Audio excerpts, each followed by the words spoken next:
আজি শিক্ষক দিৱস উপলক্ষে আজি মোৰ সন্মুখত আসন গ্ৰহণ কৰি থকা কলেজ অফ এডুকেশ্যন ব্লকৰ সন্মানীয় অধ্যক্ষা মহোদয়, প্ৰমুখ্যে মহাবিদ্যালয় পৰিচালনা সমিতিৰ সভাপতি সম্পাদক আৰু অতিথিবৃন্দ, আৰু লগতে মোৰ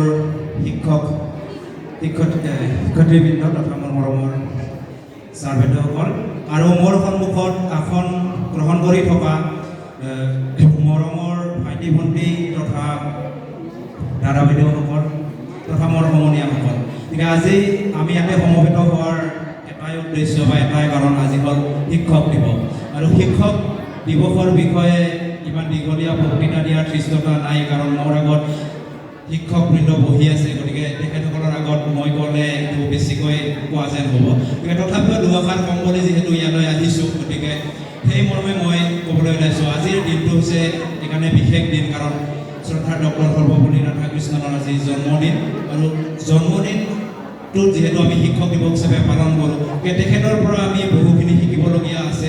গতিকে তেখেত আমাৰ ভাৰতৰ প্ৰথমগৰাকী উপৰাষ্ট্ৰপতি তথা দ্বিতীয়গৰাকী ৰাষ্ট্ৰপতি, আৰু তেখেত কাশী হিন্দু বিশ্ববিদ্যালয়ৰ উপাচাৰ্য আছিলে। গতিকে তেখেতৰ অনুপ্ৰাণিত হৈ আজি দেশখন চলি থকা বুলি ক'লেও ভুল নহ'ব, কাৰণ তেখেতৰ নিচিনা এজন শিক্ষাবিদ হোৱাৰ স্বত্বেও আজি সমাজসেৱক, দাৰ্শনিক, তথাপি বহু ক্ষেত্ৰত তেখেতৰ অৱদান উল্লেখনীয়। গতিকে তেখেতৰ যি চিৰকৰ্তব্য বা তেখেতক আজি স্মৰণ কৰাৰ দিন হিচাপে শিক্ষক দিৱসটো আমি পালন কৰি আহিছোঁ। গতিকে এইটো দিন আমাৰ ভাৰতবাসীৰ কাৰণে অতিকৈ গৌৰৱৰ দিন, কাৰণ আজি আমি যদি চাওঁ বিশ্বৰ বিভিন্ন দেশত শিক্ষক দিৱসটো কিন্তু 5 ছেপ্টেম্বৰ নহয়, তেখেতসকলৰ 5 ছেপ্টেম্বৰৰ ঠাইত 5 অক্টোবৰৰ দিনটোকে শিক্ষক দিৱস হিচাপে পালন কৰে। গতিকে ভাৰতেই একমাত্ৰ এনেকুৱা দেশ যিখন দেশত আমি অকলেই শিক্ষক দিৱসটো 5 ছেপ্টেম্বৰ তাৰিখে পালন কৰোঁ।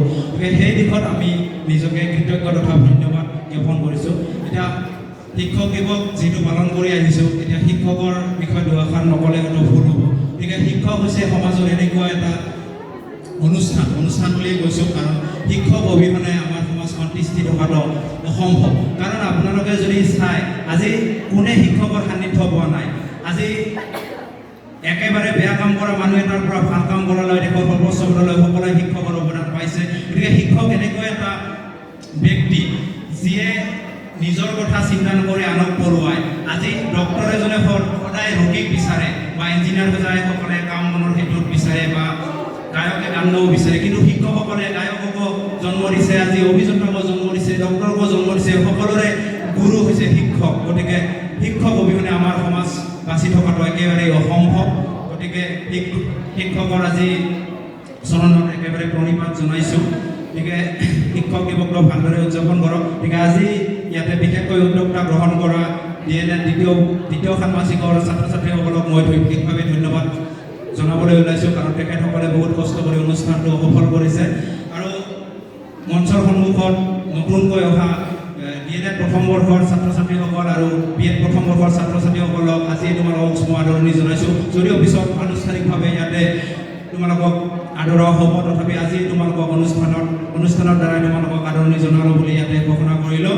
গতিকে আজি শিক্ষক দিৱসৰ আজি মোৰ শ্ৰদ্ধাৰ শিক্ষাগুৰুসকল তথা সৰুৰ পৰা লগ পোৱা মোৰ সান্নিধ্য মা দেউতাৰ পৰা আৰম্ভ কৰি সকলো শিক্ষাগুৰুসকলে আজি এই পবিত্ৰ দিনটোতে শ্ৰদ্ধাৰে স্মৰণ কৰি শুৱৰিছোঁ। আৰু মোৰ এই ক'বলগীয়া বক্তব্যখিনি ইয়াতে সামৰণি মাৰিছোঁ। যদি অজানিতে কিবা ভুল বক্তব্য আগবঢ়ালোঁ, তাৰ কাৰণে মই ক্ষমা প্ৰাৰ্থী বিচাৰিছোঁ। ধন্যবাদ। জয় কলেজ অফ এডুকেশ্যন।